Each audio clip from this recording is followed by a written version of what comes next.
Phil Simmons said, "It's the same old, same old." Shimron did his fitness assessment with Guyana in the past week, and he came way below the required mark. It's heart-wrenching because you know you are part of this team and you have to be a certain fitness to be a part of this team. It's so disappointing. Shimron keeps letting down himself and his teammates. Boy, we're back. It's another Caribbean cricket podcast, Cuss Out Sessions. It's on, Shimron Hetmyer. Walk with me. We rule the cricket world.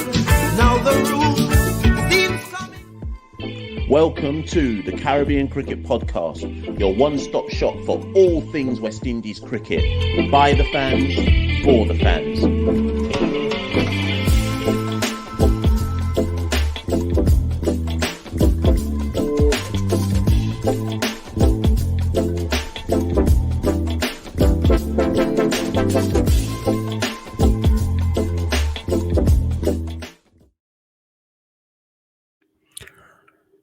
How much does Shimron Hetmyer want this? How badly does Shimron Hetmyer want to succeed? Shimron, if this reaches your ears, then listen up. Shimron, I told you, when you came on the podcast, and thank you so much for coming on the podcast when you came on about 2-3 months ago, I said to you, and I meant it. I wrote an article on Shimron Hetmyer about 2.5 years ago. Might be less than that, maybe it's 2 years ago. And I said, Shimron Hetmyer is the next big thing in West Indies cricket. Even now, if you had to put me up against the wall and say, Hetmyer or Pooran, who's got the greater upside, I'd still call Hetmyer's name now, in terms of my belief that I've always personally believed that Shimron's natural ability is actually above Pooran's. That's not me trying to downplay Nicholas. Nicholas is fantastic, but that's how much I've always backed Shimron Hetmyer. Shimron Hetmyer's stats: he's 25 years old, former West Indies under-19 captain, 2016. That was 6 years ago. Say 25, sorry. Yeah, he's 25 years old now. Shimron Hetmyer, at 25, has played 16 test matches with a test match average of 28 550s. Underwhelming. Hasn't played a test match since 2019, but that's his stats. In ODI cricket, Shimron Hetmyer has played 47 matches, an average of 35, 500s and 450s. He had a brilliant start in ODI cricket. He's tailed off massively since then, but in the context of West Indies cricket, that 35 average is very good. T20 cricket, 42 international cricket, 42 matches. Average doesn't matter as much, but it's 21. His strike rate is 119 350s. As things go in West Indies cricket, Shimron Hetmyer has one of the highest upsides in West Indies cricket. Even now, he's only 25 years old. He has one of the highest upsides in West Indies cricket. But what we have to ask ourselves is this, as I've called the YouTube video: how much does Shimron Hetmyer want to succeed? Because arguably, as I do this video now after the announcement that he has failed his third fitness test for West Indies in a year and a half. Is it even a year and a half? When was the first one? The first one he failed was before we went to Sri Lanka in February 2020. So yeah, sorry, he's failed 3 different fitness tests for West Indies in less than 2 years. How much does Shimron Hetmyer want to succeed on the international stage? Forget franchise cricket. Shimron's going to get an IPL deal. Shimron basically can play for whichever franchise league he wants to play for. At the moment, it tends to be CPL, IPL. I can't remember if he's played any PSL, right? But if Shimron wanted to, he could just exist on the T20 franchise circuit, and maybe that's where we're heading with Shimron. But he's not just a T20 cricketer. Shimron Hetmyer has the ability to succeed in ODI cricket, in T20 cricket, and Test cricket. However, people are right to say at this juncture of his career, midway through his 20s, but does this guy want it badly enough? But before we get into it and before we properly break it down, because this Hetmyer thing has so many different layers to it. But I think the first place to start is the West Indies selection policy. Because again, as usual, you go in social media, you go in the press, whatever form of press that may or may not be. There is a lot said. There's a lot of insularity around the Shimron Hetmyer debate, which I'll get into as well. There's a lot said about selection. There's a lot said about this player and that player. But let me probably for the first time, because so many people talk on the selection policy without actually seeming to understand what the selection policy is. This is a Cricket West Indies selection policy. I'm going to read it out verbatim and then add in anything extra that I know. I'm looking specifically at the selection criteria, but bear in mind that there's been a recent review around selection. So I'm expecting there to be a few tweaks on the selection policy in the next few months. Selection criteria, players. The foremost factors that should be considered for selection of players are 1. Form and performance. This should be the core of selection. Form and performance should be informed by statistics in recent competitive matches. Competitive matches are considered to be international fixtures, regional tournaments, or other recognised tournaments. The statistics should be tied to the specific format that the player is being considered for selection. Where there are exceptional circumstances, due rationale should be provided to the Director of Cricket.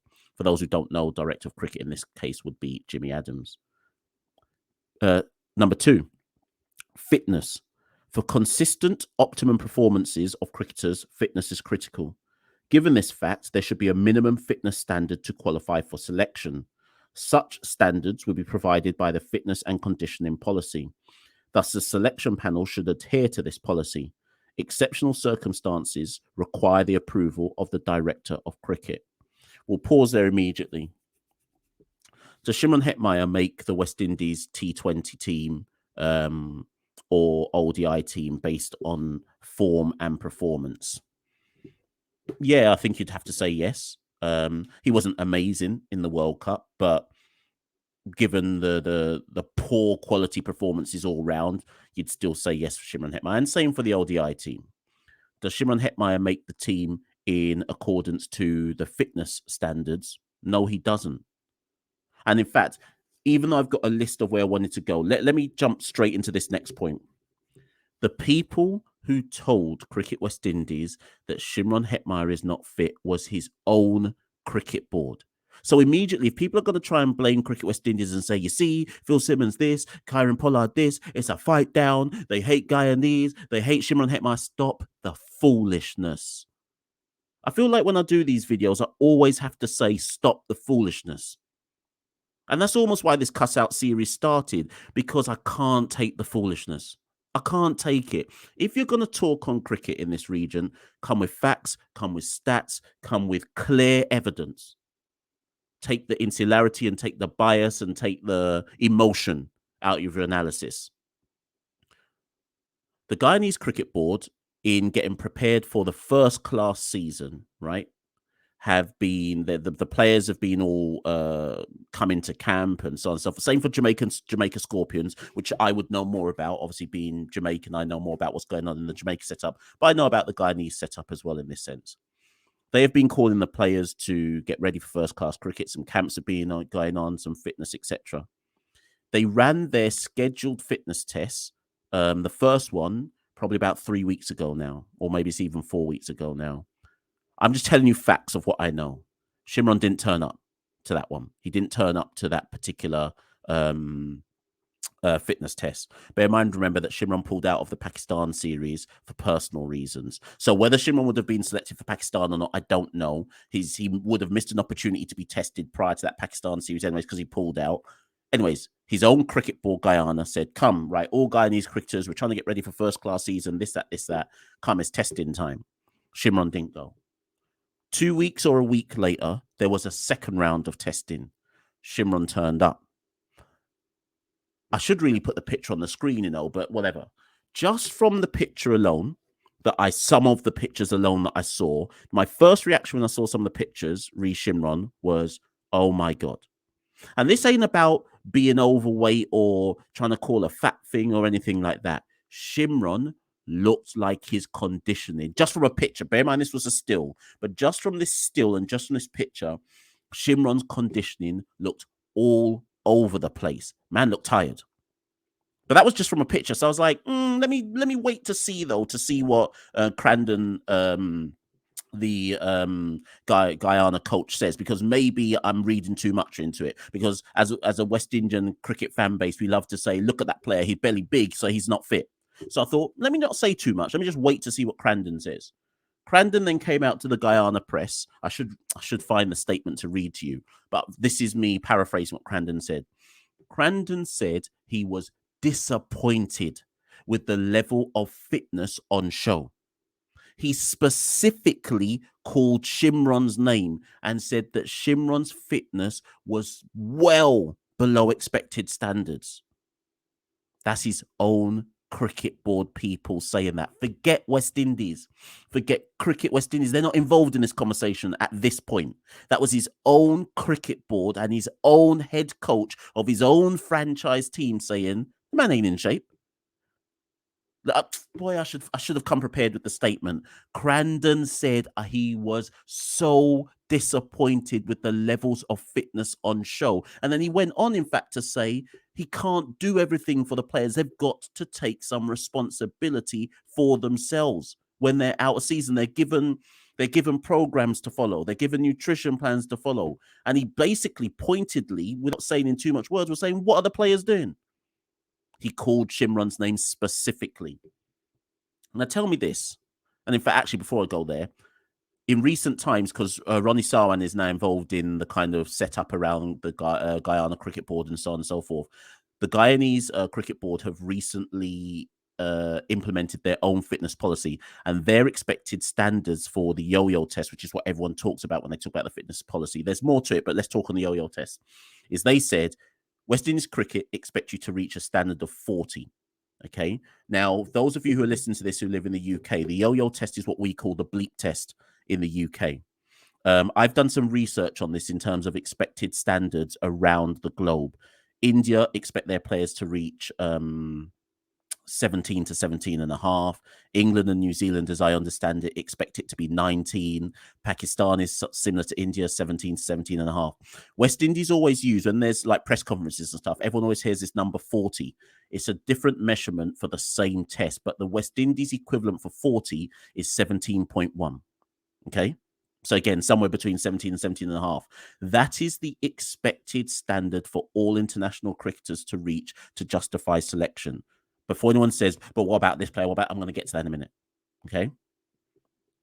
I'm not going to call numbers because it's not my prerogative, I think. I don't think it's right that I expose Shimron and let people know what I've been led to believe he got on the test. But put it this way, what Shimron got on his test was so awful, I would expect a school kid to get that. That's how badly he did on the test. So that's atrocious in itself. Now, tell me this. If your own cricket board is saying you're unfit, why would the international selectors then pick you for the West Indies?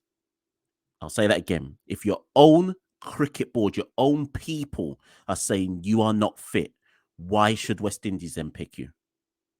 So all these people, and it doesn't have to be Guyanese, all these people saying it's a fight down against Shimron.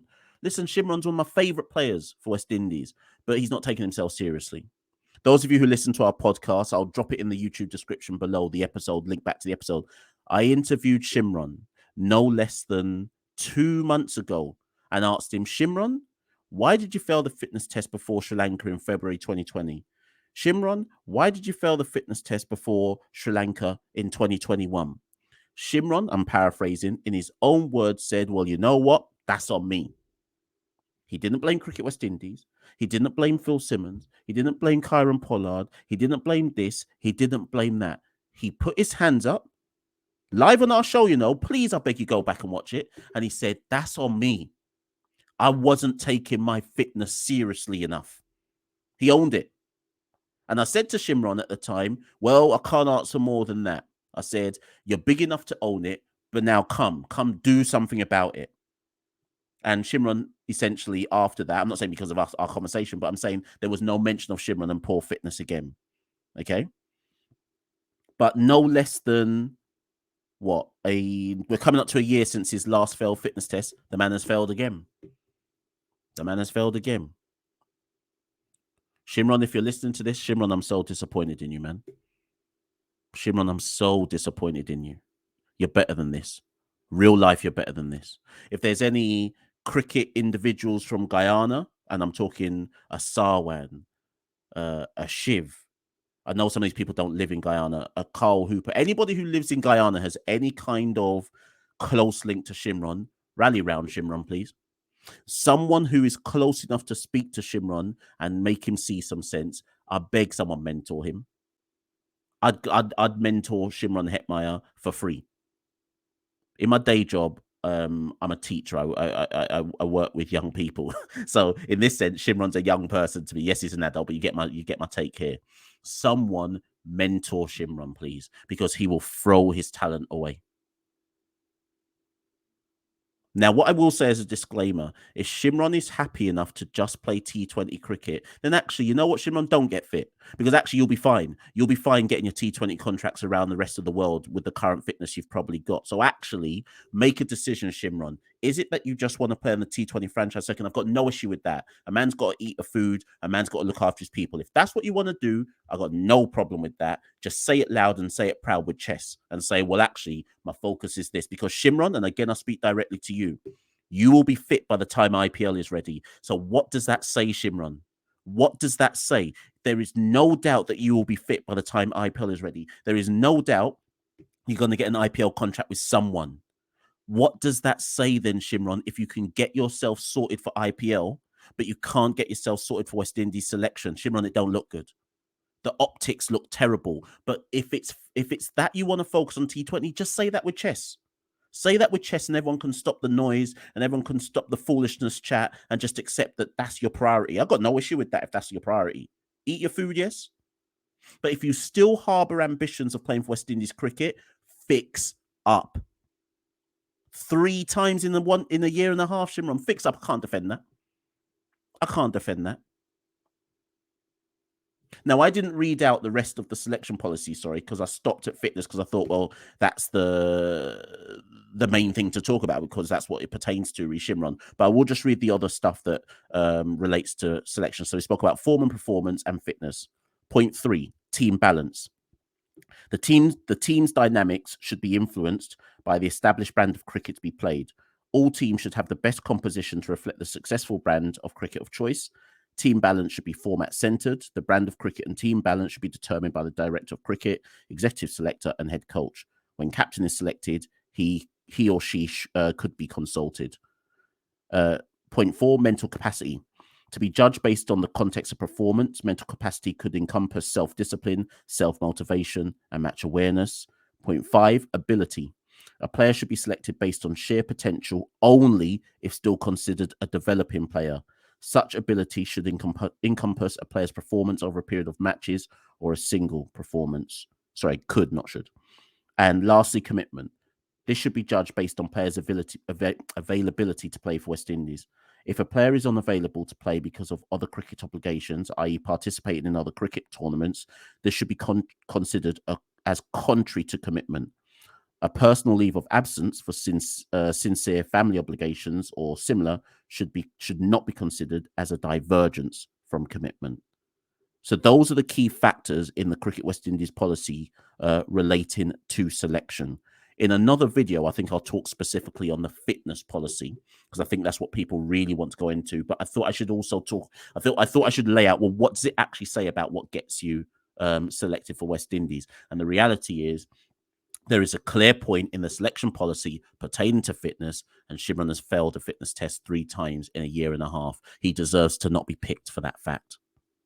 Now, what I've picked up online, however, this video was only supposed to be 20 minutes, but this one's an emotional one in terms of a topic, so this could go a bit longer. Let's try to stop it at half an hour.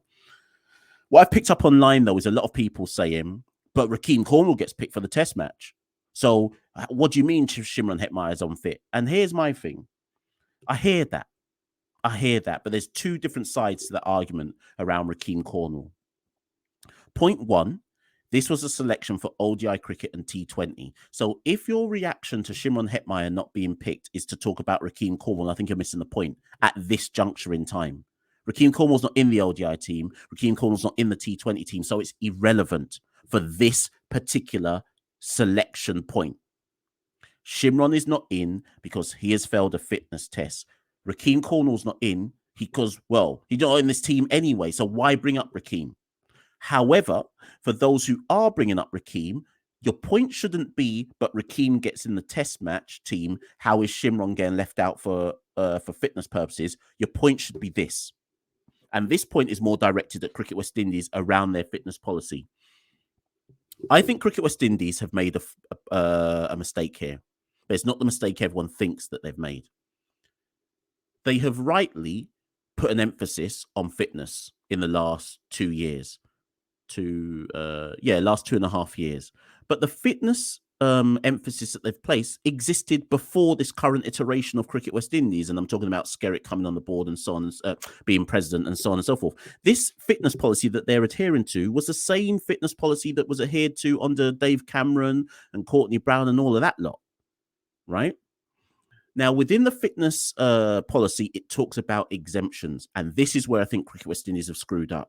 They need to be far more transparent about how the exemptions work. I think they've said some stuff, and I think there's levels of understanding to it, but it's not a level of understanding that is ever going to wash with the public, and it's not a level of understanding that's ever going to wash with people who have insularity as their number one priority, or even people who want to like get back at the board as their number one priority. So the Cricket West Indies decision makers need to come up with a way of explaining the fitness policy in a far more transparent way. That's the point people should be making about Rakeem Cornwall. So as we understand right now, let me put myself in the context of an average West Indian fan. Rakeem Cornwall has an exemption, which is why he doesn't have to, or how the fitness policy applies to him. There is a certain criteria that applies to him given the medical exemption he has. Does the average fan know what the medical exemption is for Rakeem Cornwall? No. And that's a problem. Should we know? Well, that's another question, because I'm not actually sure. This is why I think Cricket West Indies have opened a can of worms themselves. They've tried to be more transparent. They've tried to put the policies out there. They've tried to say, well, some people have exemptions, but they haven't been transparent enough to explain how the exemptions really work. So therefore, remember what I said in one of the last videos, where you leave open space in the vacuum, people will fill it with their own assumptions, presumptions, attack lines, etc., and you lose control of the media narrative, and that's poor on Cricket West Indies' part. If you're going to be this transparent, you're going to have to be completely transparent, and that's the only way to stop the noise now. Or, in fact, no, there is no other way. That's the only way to stop the noise now. So people do have a right to say, but how comes Rakeem Cornwall this, that, and the other? Not for this particular selection point, but in general, they have a point to say, but how comes Rakeem da-da-da-da-da-da-da? That's up to Cricket West Indies now to fill that vacuum and void. How specifically does the medical exemption work for someone like Rakeem Cornwall? Because this will always come up when somebody who looks in better shape than him fails a fitness test. But for those who are saying, but that's what I'm talking about. You see, you get my point. But none of what I've just said excuses Shimron Hetmyer. None of that excuses him. Because at the end of the day, this is his third failure in a year and a half. If that does not show you that someone is not serious about their professional responsibilities as a top athlete, what other evidence do you need? So I got no problem with Cricket West Indies and the selectors, I should say, choosing not to pick Shimron Hetmyer over failing the fitness test that his own cricket board carried out. I'm saying, Shimron, you deserve this. You deserve this, because the evidence over time tells me you're not serious. And that pains me to say that, because you're my guy, but you're not serious. In fact, you're very unserious. What's your priority, Shimron, man? So that's the Rakeem one, because I thought I better just address that, because I think people are right to point it out, but they're not pointing it out in a way I think they should be pointing it out. Also, I think a couple of people I've picked up online as well that a couple of people said, but what about Bravo, as in Darren Bravo? What about Pollard? But again, I mean, well, Pollard's coming off an injury. So again, I think this is, I noticed I said I think, and again, this goes back to Cricket West Indies and transparency around how fitness policies work. But if you're coming off an injury, you're not exactly going to be expected to hit top standards immediately. You're surely going to be what's the word I'm looking for here? Gradually brought back up to top standards. So they've obviously declared that, well, Kyron Pollard is fit to resume playing cricket, but I would expect, well, for all we know, he's hit the standards expected, but you gradually work that player back in terms of upping their fitness requirements in their rehab. So I think it's a false equivalence to say, but what about a Kyron Pollard or what about a Darren Bravo? Unless West Indies, unless the selectors say otherwise, we assume that they are fit. Obviously, people say favoritism, this, that, and the other. But again, what does that have to do with Shimron? Stop looking for excuses to justify why Shimron should be in the team. The man's attitude and repeated failure of tests over time shows you that this is on Shimron. Shimron, when he came on the podcast, said his last two failures was purely on him. So surely this is on him again. This is on him again. Stop trying to bring up false equivalence to justify the inclusion for Shimron Hetmyer. Tell Shimron, well, the best thing that we can do as fans and as media is actually stick it on Shimron and say, what are you doing? And the best thing that Cricket West Indies can do for Shimron Hetmyer is give him a mentor. Best thing Shimron Hetmyer can do is just be honest with all of us and say, what does he want to do with his career? Just a quick little point, though, before I kind of bring this to a close, though, is that I noticed, when did this article come out? What's the date today? So this would have been Tuesday. So Toby Radford, former batting coach West Indies under Richard Pybus, etc., was on Mason and Guess. You lot know already where I stand on Mason and Guess. I think it's a factional show. I think that show purely exists to try and get gotcha moments, to try and poke holes at how Cricket West Indies is run under Ricky Skerritt. That's my personal opinion. I'm not saying that I'm right, but that's my personal opinion about the purpose behind the Mason and Guess show. So Toby Radford, ex-batting coach with Pybus and Co., was on there. As soon as I heard he was on there, I was like, the man's going to make some negative comments about the current Cricket West Indies setup, because that's all he does.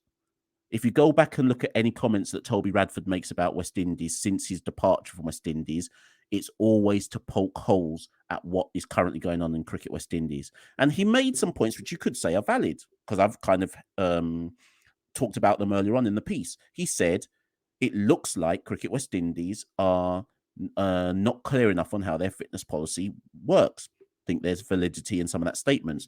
But then he made this pull. He said, and again, this is how it was reported. So if he didn't say that, by all means, Toby, do clear it up for me. But how it's been reported is he said the fitness policy is being used to justify selection for some players and to keep other players out. So obviously, in light of Hetmyer now not being selected, those comments have been used. Toby surely wasn't using those comments to justify Hetmyer's exclusion. Nobody is using this fitness policy to keep Shimron Hetmyer out. The only person keeping himself out of international selection is Shimron Hetmyer. Toby may have some other valid points about how that World Cup team was selected and were certain players getting a bly and this, that, and the other. But that is not relevant re Shimron Hetmyer. Nobody, I'm saying this, is using a fitness policy to try and keep Shimron Hetmyer out, because that would be completely counterproductive. All of us want Shimron Hetmyer in the West Indies team, and preferably back in the Test team. But if Shimron Hetmyer's attitude towards fitness continues to be the way it is, we can't pick him. 3 times in a year and a half. What more evidence do we need to show that his attitude towards fitness is not becoming of a top-class athlete? I started with this statement, so I'll end with this statement. Again, from head coach Phil Simmons. It's the same old, same old. Shimron did his fitness assessment with Guyana in the past week, and he came way below the required mark. It's heart-wrenching because you know you are part of this team and you have to be a certain fitness to be a part of this team. It is disappointing that he keeps letting down himself and his teammates. We can't keep defending Shimron Hetmyer, people. No matter if you love him as a cricketer like I do and think he's the next big thing, and that there's no limit to his ability. The evidence shows us that Shimron has far more maturity to develop if he's ever going to truly reach his potential for West Indies. Shimron Hetmyer, how much do you really want to succeed? I've been Mashel St. Patrick Hewitt, one half of the Caribbean Cricket Podcast, and that's been a cuss-out session on Shimron Hetmyer and his latest failed fitness test. If you'd like to support the Caribbean Cricket Podcast, you can do so at www.patreon.com/Carib Cricket for as little as £2, £2, $2, whatever it is, wherever you live, etc., etc. It really helps us grow and keep going. If you want to find us, you can follow us on Twitter, Instagram at Carib Cricket, or of course, go to our website at www.caribbeancricketpodcast.com. Thank you for listening. I'll be back again very soon with a video on the island squad selections and looking at what might happen in that, who might be picked for that first game or so. But thank you for listening to this particular cuss out. Thank you and good night. I said thank you and good night and then forgot to press the video. Thank you and good night. We rule the cricket world. Now the rules seem coming. Welcome to the Caribbean Cricket Podcast, your one-stop shop for all things West Indies cricket. By the fans, for the fans.